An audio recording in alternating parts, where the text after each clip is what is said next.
एक बार की बात है, एक दूर के गांव में दो भाई रहते थे। उन दोनों का इस दुनिया में एक दूसरे के अलावा कोई नहीं था और वे एक दूसरे से बहुत प्यार करते थे और एक दूसरे का ख्याल रखते थे।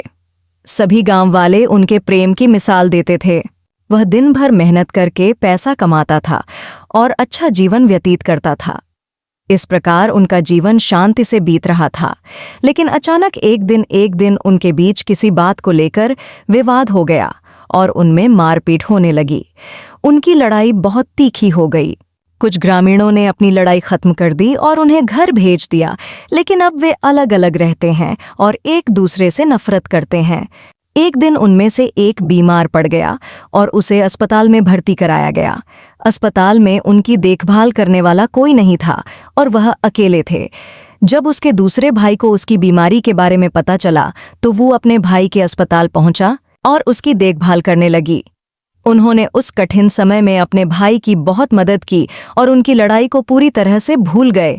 जब उनका भाई ठीक हो गया तो वे उन्हें अपने घर ले गए और वहां भी उनकी देखभाल की। कुछ दिनों के बाद दोनों भाई एक बार फिर पहले की तरह साथ रहने लगे और उनके बीच एक बार फिर प्यार बढ़ने लगा।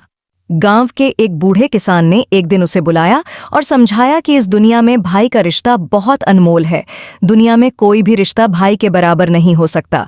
बूढ़े किसान ने उनसे कहा कि अगर तुम दोनों भाई एक साथ रहोगे तो दुनिया की कोई भी ताकत तुम्हारा कुछ नहीं बिगाड़ पाएगी, लेकिन अगर आप अलग रहेंगे तो लोग आपको कमजोर करेंगे और नुकसान पहुंचाएंगे।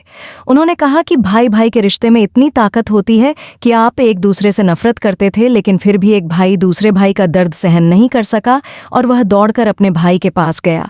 दोनों भाइयों ने बूढ़े किसान से वादा किया कि वे फिर कभी नहीं लड़ेंगे और हमेशा साथ रहेंगे।